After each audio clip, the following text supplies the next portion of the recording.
Hey, everybody. We're here on Yesshift, Dan and Steve.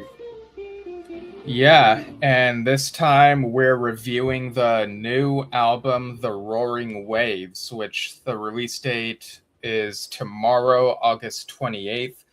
And we were sent, the album to listen and review it.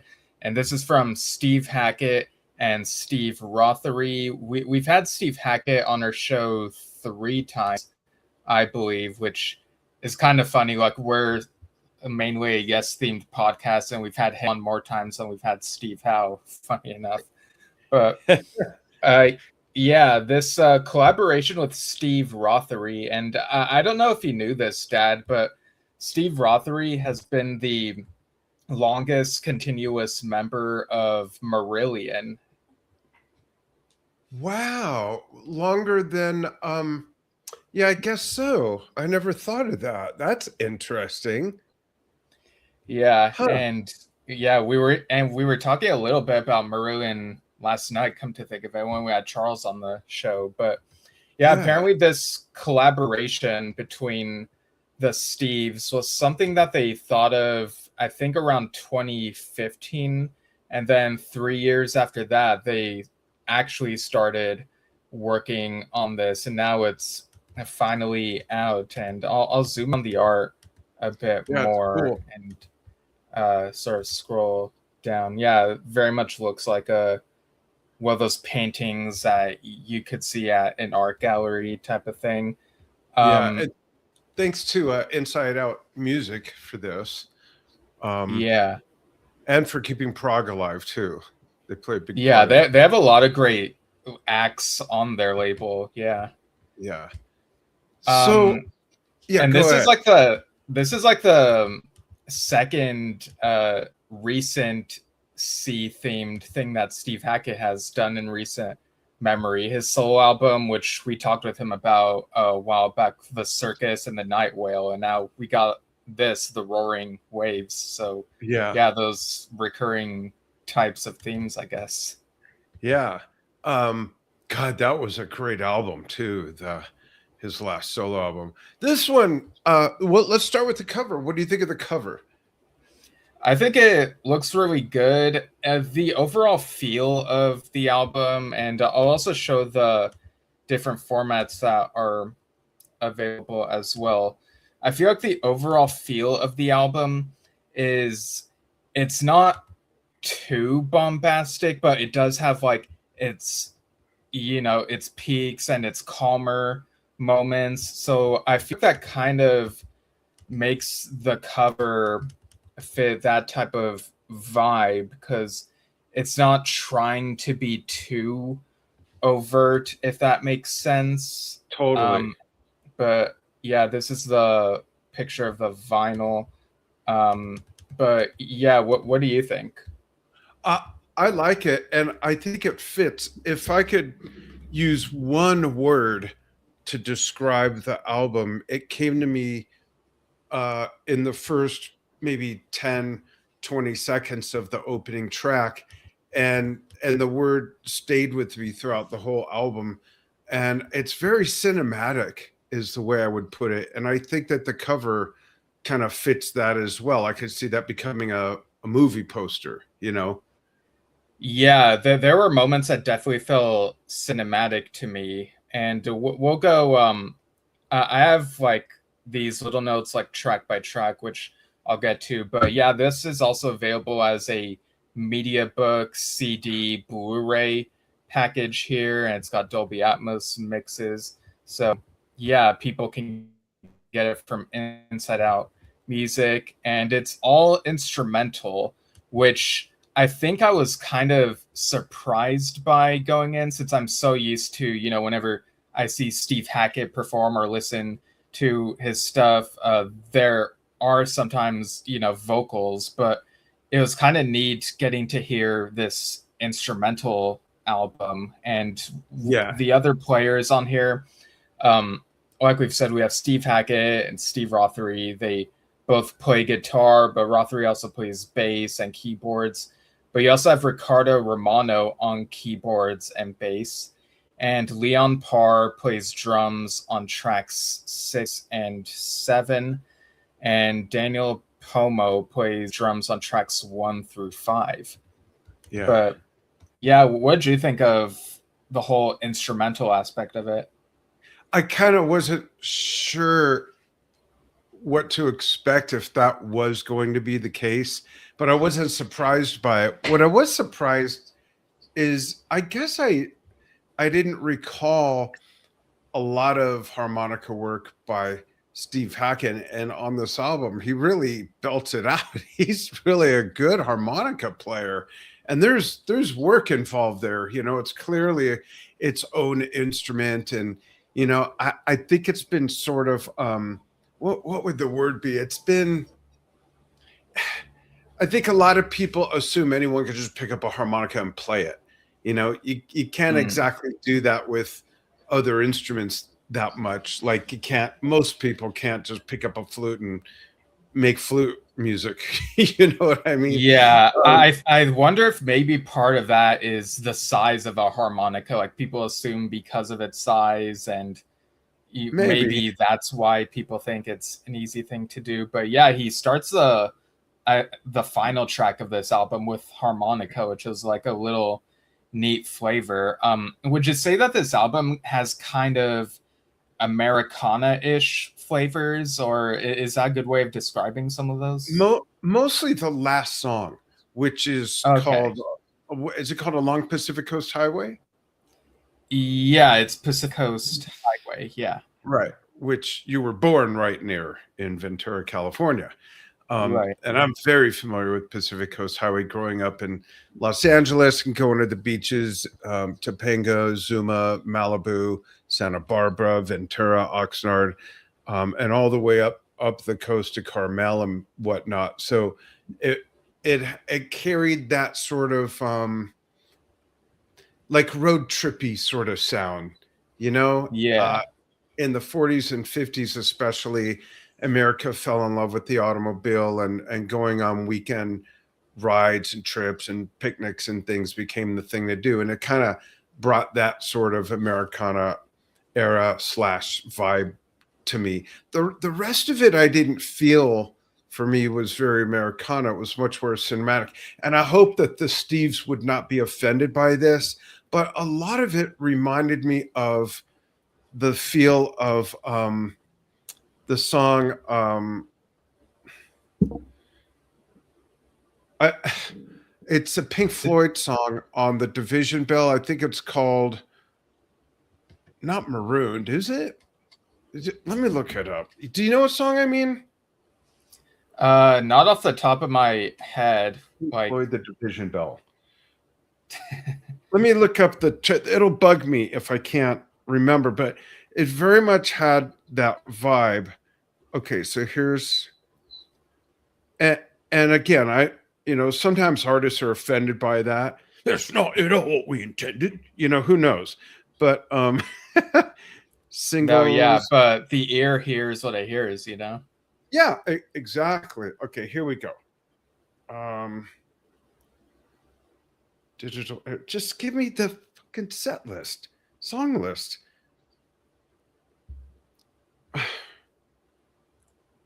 I'm getting there, folks. Yeah, go ahead. I'm gonna go to the Division Bell Wikipedia article, go to the track list section, and read all the tracks for you. That's what I'm looking at, and I don't see the track list. Okay, Cluster 1, What Do You Want From Me? Pulls Apart, Marooned, A Great Day for Freedom, Marooned. Wearing the Inside Out. It's Marooned. Okay, so it is Marooned? Okay. Yeah. I didn't see it. It very much has that feel. Gilmore has a lot of that sustain that he's also known for. Of course, Steve Hackett is, after seeing him live a year ago, August. Wow. Yeah, because we saw him and Robert Plant like a week apart or something. Yeah. That would have been November, I think. Maybe. Oh, okay.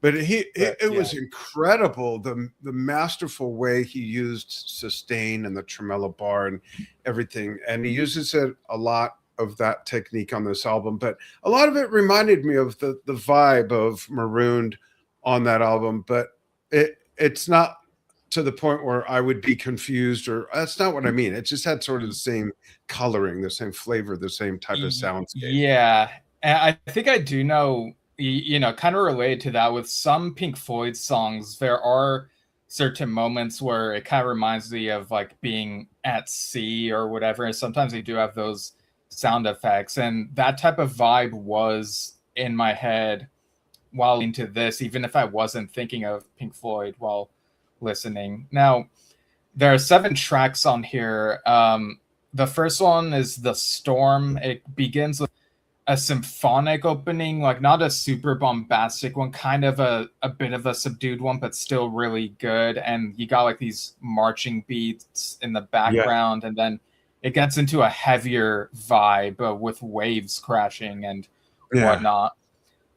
I think that sets the tone of the album pretty well of what to expect. And then you get, and the next track, Sand Send. This one kind of made me feel like the type of vibe of maybe a power rock ballad, but just without lyrics. Some of the guitar work kind of reminded me of that.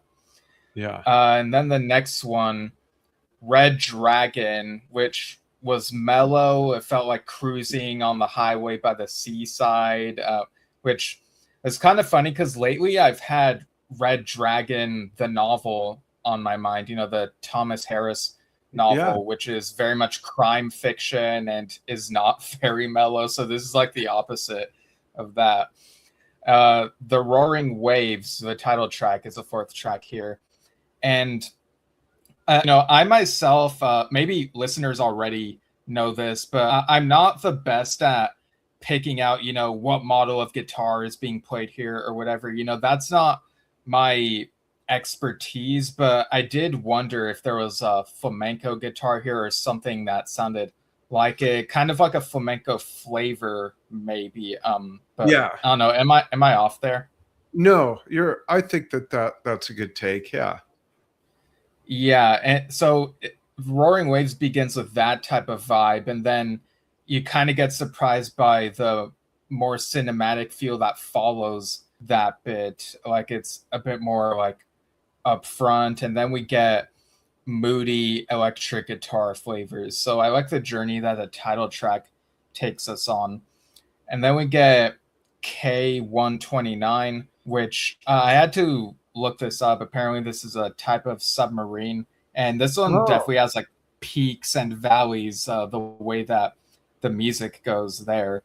Yeah, it has some neat. I wondered what the title meant. I was going to ask if you knew, so that's cool. I liked. There's a lot of neat percussion patterns and ostinatos in there. It's a neat song. That might be my favorite. Yeah, I like the drumming throughout all of these. Like they, they really do give nice, heavier sounds here and there. And then we get the Black Sea, which at the start sounds like a bit of, like hiss. Maybe it's the sea and the wind type of thing. And then the guitar, it kind of takes this like these twists and turns. I could imagine like a saxophone player doing, like with maybe those same notes, and even gets to a point where, to me, it kind of has like a little bit of the similar feel to the beginning of Machine Messiah, like the way the turns of the guitar are. And then, like we mentioned earlier, the closing track, Pacific Coast Highway, begins with harmonica. You get kind of a Hammond organ type of sound, which we associate with various prog rock classics. And yeah, it really feels like a road trip, like you said. Yeah, it does. It's got like a shuffle beat going. It swings. It's a neat song. It's sort of an outlier compared to the rest of the album, right? I guess it kind of is. To me, it didn't feel too out there. Like for me, all the tracks felt very much like they belonged together. But yeah, I can see how that might stand out as like the special flavor at the end. Yeah. And there were also, yeah, for sure. And there were also music videos that they put out for the Black Sea and Red Dragon, you kind of see the musicians performing and in black and white. I think for Red Dragon, they would cut to like a shot of a flag, which would be in color. It looks like it might be digital, or that could be maybe a filter they put over it. I'm not sure. But Yeah. I think when it comes to music videos, Dad, you and I generally prefer that they at least show the performers, and this definitely checks that box. But it also brought another question to mind. For music videos where they show the artists or the band performing, do you prefer for it to be in color or in black and white? I typically prefer color, but I could see how stylistically sometimes black and white is used, and I'm okay with it. But I don't I don't want to insult anyone, but I don't think it drives the mood. Well, for me, it doesn't drive the mood as much as maybe the intent of let's use black and white, might be. I think it's used because they're trying to frame a certain feel or a certain mood. And for me, it's either in color or it's in black and white, and Right. I see in color, so I'd prefer it in color, That's just me. What about you? Yeah, I don't really have a strong preference. When things are in black and white, they can still look good. And I mean, the Yes Years documentary, the interviews are in black and white, the performances were in color. So I was kind of used to that. But it really, like black and white or not, for me, it's pretty much gonna come down to like how does it look overall, like how it's shot and how the performers are. And like I think of for some noir releases, in films or TV episodes or whatever, they'll try to do black and white to give it that noir feel, and that's fine. But for a recent show like Spider Noir, where it's basically Nicolas Cage playing an alternate version of Spider-Man, like, yeah, it looks nice in black and white, but you get so used to it that it doesn't really stand out to me as much stylistically. And the show, I know people love the show, but for me, like I don't know, something about the plot and the action didn't really stick out to me, that show. So yeah, it's always going to come down to the overall presentation and not just whether it's in black and white or in color. Yeah, that's a good point. Can you imagine if that decision was an afterthought by someone, and one of the musicians like painstakingly had 3 shirts hanging up for 3 days? Which one am I going to wear? Then they finally wear one, and then they see the video, and I wore this shirt for all this colorful stuff on it, and then the video ends up being in black and white. Right. Yeah. But yeah, the videos are nice, and this album, like I think the fans of either Steve can appreciate it. I do kind of wonder, what would it be having that perspective, being a Marines fan listening to, because I've say that again. The signal was choppy. Say that again, please. Oh, well, I feel like you are pretty familiar with Hackett's work, Genesis, whereas Marillion, I've listened to at least the first album, A Script for a Jester's Tear, which an awesome title for an album. So I kind of wonder how Marillion super fans would feel about this album that Steve Rothery is on, and maybe some of his other works outside of Marillion. It'd be interesting having that perspective. For sure. And I think it's a special kind of talent for 2 lead guitar players to play together, for 2 virtuosos to come together, write music together, and make it work. Yeah, I mean, this is like the second time we know of that Steve Hackett did an album with another Steve guitarist. Yeah. We had GTR 40 years ago, basically. Right. Yeah. So think it's a good album. It can be used in many different ways, and what I mean by that is you're not going to put it on to dance to it. Maybe the last song, but it's a great mood album. You know, great traveling Yeah, music, and yeah, it definitely has its intricacies, but it also like I don't feel like I have to use too much concentration to appreciate it. You right, know, yeah, like there are other albums where it's like, whoa, why are they singing here or whatever? But and it's like, yeah, and there are other albums where people can put it way in the background, but you can put this on while doing stuff, but still the music stands out to you. It's not just a background listen. right, right, exactly. It's produced really well too. It's got a great wide sonic spectrum. It sounds great. All the instruments sound spectacular. I always Yeah, listen to that. yeah, definitely. So really glad that they were able to get this project together. Sometimes we hear about projects from people like, oh, they had this in the works, but it never came to be. So it's Yeah. always great to hear the things that do come to be. Yeah, especially when they're great works like this. Yeah. So any other thoughts or on Well, the album, or have we pretty much yeah, touched it? whenever this is something I've been thinking about, but I haven't brought up. Whenever we see like the multitude of medium that albums come out on now, you've got everything but cassette and 8-track now. Basically you've got the Blu-ray, the CD, the vinyl, the Yeah. Well, if cassettes do happen, they tend to be like limited edition. yeah. But I'm wondering what people are listening to stuff on mostly now, other than streaming. You know, sans streaming, forget that for a minute. I wonder what physical media most people are using.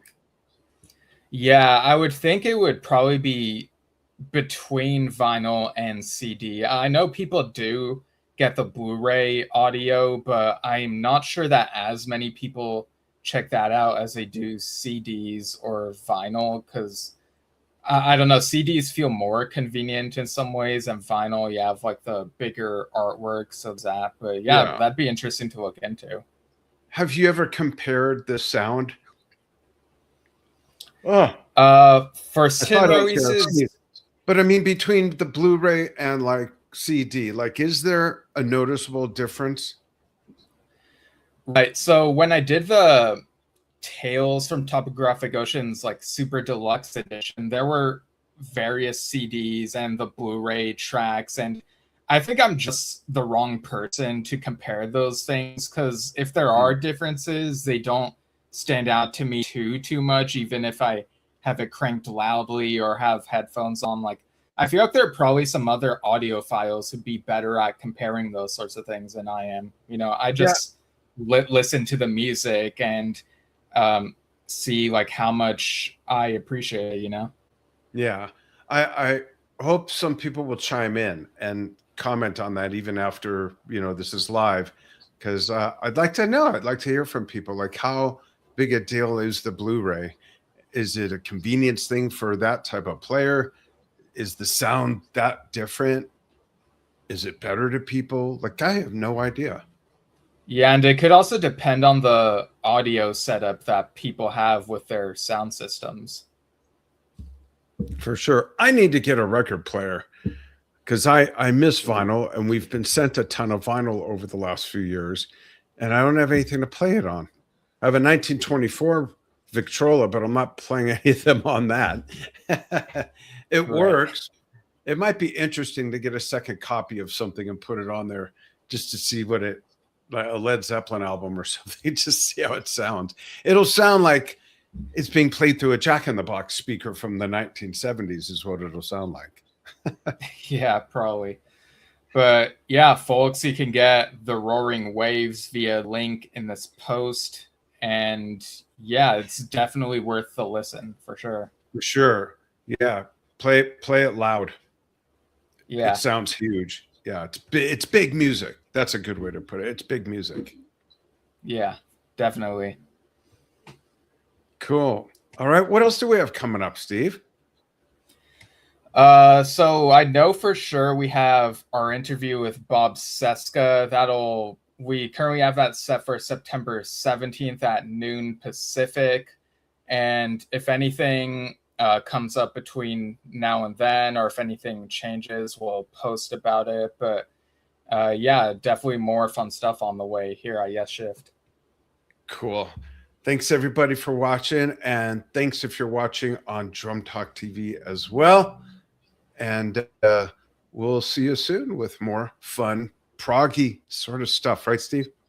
Yeah, definitely. Later, everyone. Yep. Thanks, everyone. Oh, you can follow us on YouTube, and you can follow us on Facebook at Yesshift. And if you like podcast audio only, you can check us out at anchor.fm/Yesshift. Yeah, and you can even write to us at yesshiftpodcast@gmail.com. Thanks, everyone.